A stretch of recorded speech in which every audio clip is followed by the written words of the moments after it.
Welcome to Pete and Hannah's review show, What's Next? The show where we help you figure out what to watch next. I'm your host, Pete Mitchell. I'm here with my great co-host, Hannah. Hello, people. Hannah, on today's show, we are reviewing Anyone But You, Aquaman the Lost Kingdom, Poor Things, and Wish.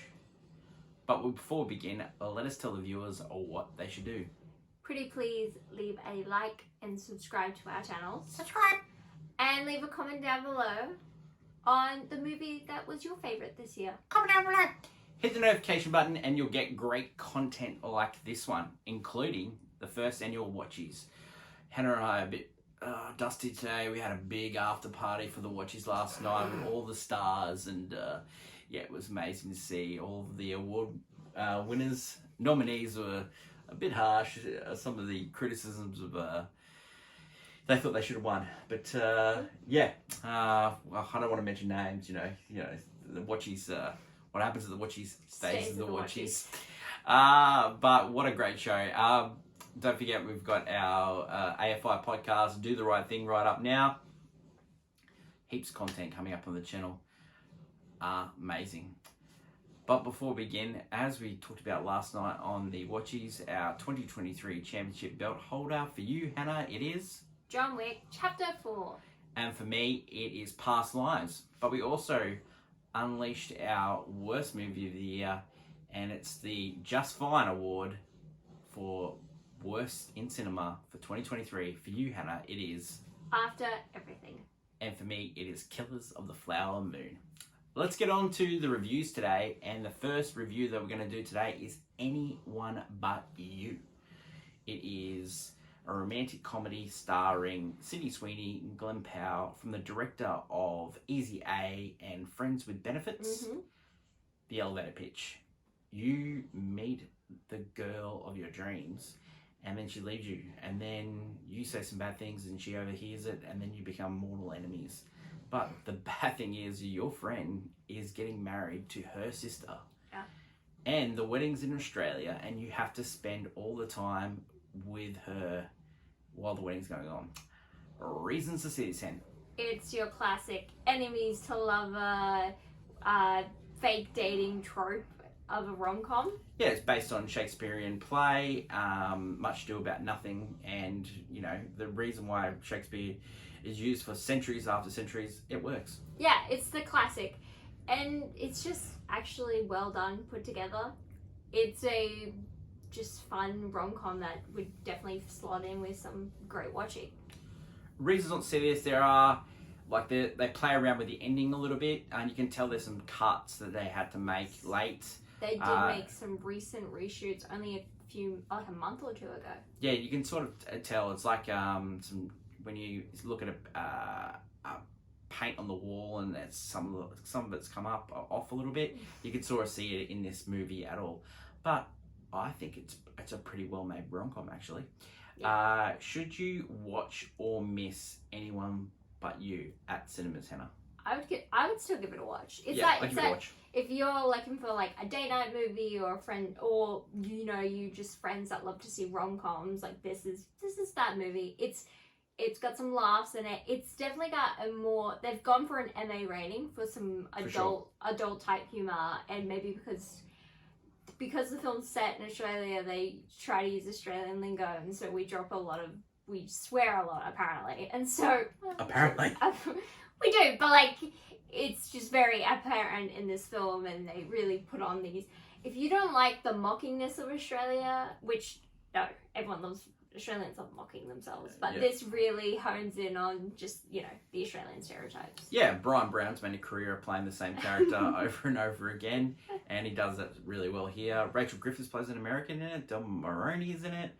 The title characters are played by Sydney Sweeney and Glenn Powell. Great chemistry. Yeah, that's what you need from a rom-com, and they really bring it in this one. Yeah, and you have like side characters that, bring some good laughs. Yeah, I think the side characters and the writing is probably the weakest of the film, but everything else it all plays really well. Yeah, well, the main thing that brings you to the movie is Sydney Sydney Sweeney and Glenn Powell, and they bring it, and that's what they needed to do. It's a definite watch, and the rating for this one is A golf clap. Yeah, I agree. Golf Club it is. Pleasant. Anyone but you, go see it at the cinemas. Now, the next movie we're going to talk about is Aquaman Lost Kingdom. This is the sequel to the surprise hit that made over $1 billion, Aquaman. Directed by James Wan, who is the horror mastermind Yeah. behind, Conjurings and Annabelles and, Yes. Saws, all those great movies. James Wan's got his own universe, and he's Yeah, he I did know. I've heard about it. Yeah. Yeah, did a Fast and Furious movie, so he's actually stars Jason Momoa, stars Patrick Wilson, Nicole Kidman. A bit disappointing it doesn't star William Dafoe. No, he's not in this.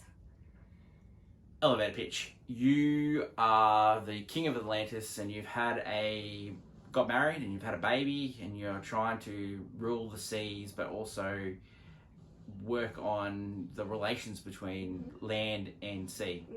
But your enemy, the Black Mantis, has found Black Manta has found this secret frozen black trident that can talk to him. Reasons to see this, Hen? It's a by the numbers sequel to a superhero movie. It's basically, if you just want some dumb superhero action, Jason Momoa really putting on.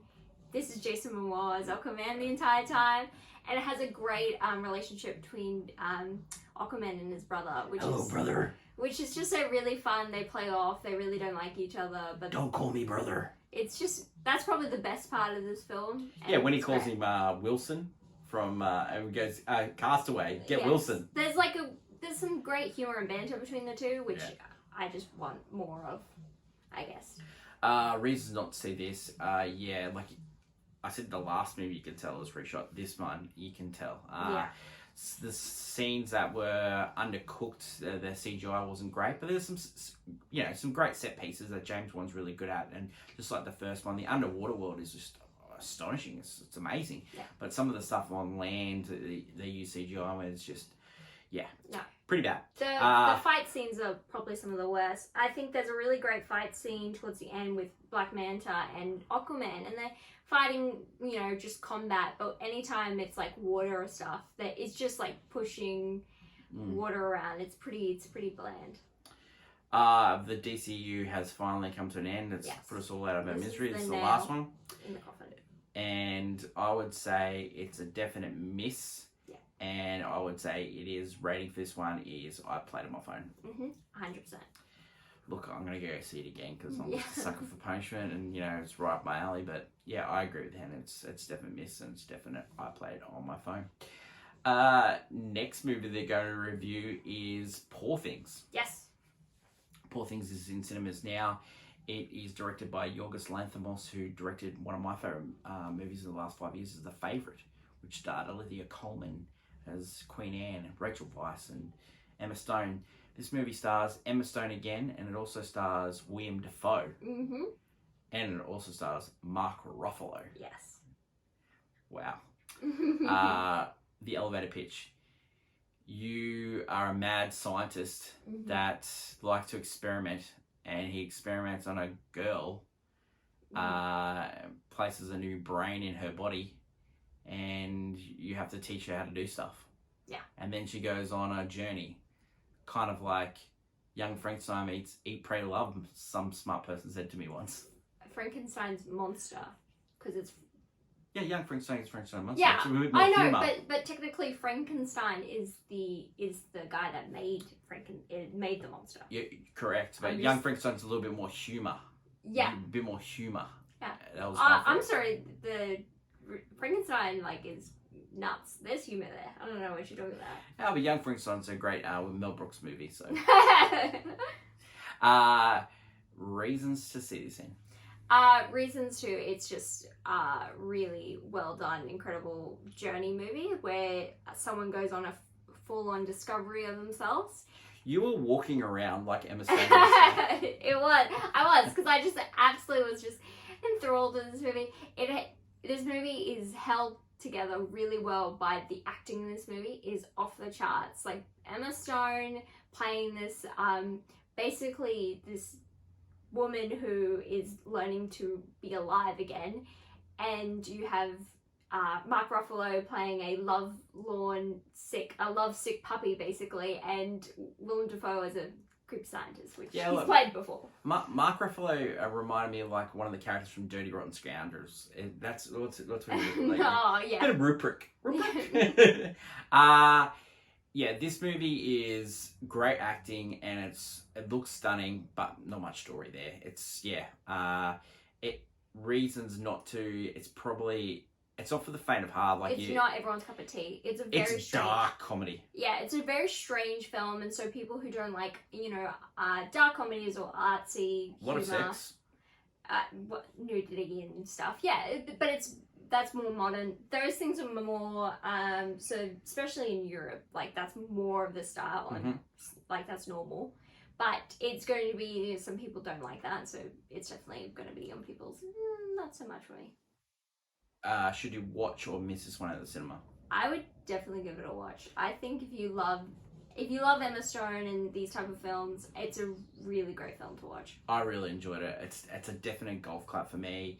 I highly recommend to anyone that's got that little twisted sense of humour. Yeah. I think Emma Stone deserves all the plaudits she gets. Yorgos Lanthimos, like if it's a tough year for directing, but and a normal year I probably think he wins, but he's not going to win this year because Nolan's got it in there. Yeah, but he did make a really stunning movie, I will say. It's really lovely and interesting to watch. I bought tickets to the next one as well. I really love his films, and I can highly recommend Poor Things. The next movie that we're reviewing today. What would you like to give Poor Things? I already said Golf Club. Golf Club? Yeah, Golf Club. Yeah, you happy with that? Yeah, I did. Yeah. We'll watch it back on the tape and then I'll prove you wrong. Thanks for listening to me, Hen. No. Great stuff. The next movie we're going to review today. Now, look, it's a Disney film. I'll just hand it over to my lovely character. I'll just give the elevator pitch. I'll give you the elevator pitch. I know better than you do. I'll hand it over to my Disney expert of a co-host, Hannah. Yeah, give it me. Next, we're reviewing Disney's Wish. When the protagonist Asha is elevator pitch. When the character of Asha is trying out to be the apprentice for the king/sorcerer, he has the ability to grant wishes. And so he, on your 18th birthday, he takes your wish and he'll one day grant it. So she goes to apply, he shows her what he does, and he's kind of stingy. He doesn't make everyone's wish come true, and he is a bit of a manipulator. So he's the villain of the story, and Asha, well, she doesn't like that. She believes everyone deserves a chance to make their wish and have their wish, even if, they can't make it come true. So she wishes on a star, it comes to life, and it helps her. Reasons to see this movie. This is actually a really just well done kids movie. Disney just doing, everything about this movie is safe and it's wonderful. It has great music. I will say the villain song, while lacking the Wish song, which is the title song. Would you like to say anything about the music as well? It's good. Yeah, okay. Anyway, the title Wish song is incredible. I think Ariana DeBose is great. I love her as a protagonist. I love her as Asha. She's really wonderful. I will say that the character does not go through a development arc at all on review of this movie. But she is definitely a lovely character. The villain, which is Chris Pine, he is a very good villain, but I feel like he also falters on the fact that he himself does not go through an arc at all. He's just the villain. Choose the scenery though. He does. So reasons to see this movie, if you're a Disney fan, it is definitely filled with lots of Easter eggs and lovely it just reminds you of all different films of the past. Like even characters, when I was watching it, there was a lot of Easter eggs. There's like hidden Mickeys, there's like the poison apple and different moments. Like even her friends represent the dwarfs. Yeah. Like it's like a silly way, and they're doing Well, stuff. it looks like Wreck-It Ralph. Reasons not to see it's just preying on your nostalgia of Disney, Yeah, for sure. while also not expanding. This movie is supposed to be their like 100 years of animation, and it plays a This really is a safe. combination of it. This is a safe by the numbers movie that doesn't really try to be anything different. True. I mean, this is the same company that gave us like Shakespeare and Lions. You know, we had Lion King. You know, Lion King and Aladdin and stuff. Like some great films, and you know this is a very interesting story and a character, and they just play it safe by having a villain that goes crazy, and then everyone seems to stop to make it. You know, it's safe. If you enjoy these kind of movies, it's definitely going to be on your list. Kids might enjoy it, but should people go see this at the movies, Peter? Yeah, I liked it. Yeah, Yeah. It fed my Disney I think love. a lot of people would go see this movie if, in fact, it wasn't going to come out 6 months later on Disney Plus. But Yeah, they might have a real problem for the themselves. problem is that I think a lot of people might not see this. But if you do really love Disney, I think you definitely should see this at the movies. Wonderful songs and just safe. Yeah. Good. Rating? Rating for this movie, I'd give it a golf cart because at the end of the day, it's still a good movie. It just doesn't try to be anything different. There you go. Good stuff. Good stuff from the Disney expert there. You didn't want to say anything?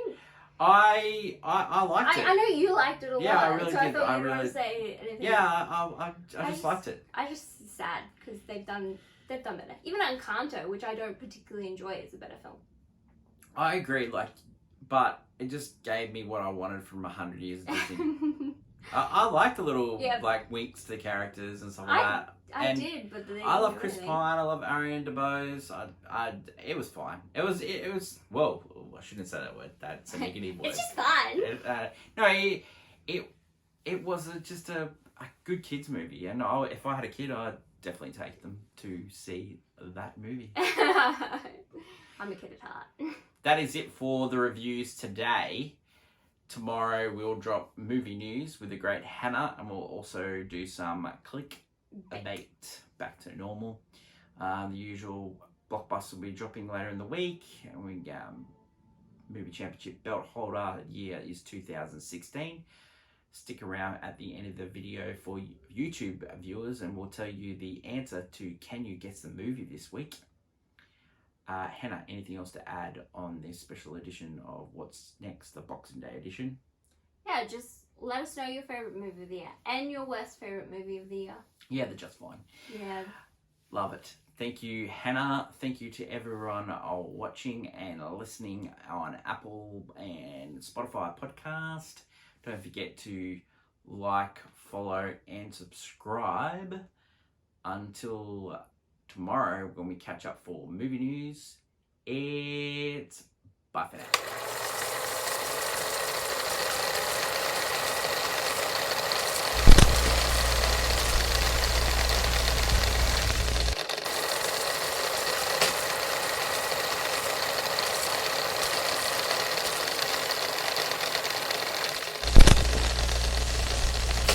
Down because we are doing Can You Guess the Movie? And the answer this week was Elf. That is correct. Thank you to all the viewers at home for getting Elf right. And we'll catch you next week for more Can You Guess the Movie? Bye. Bye.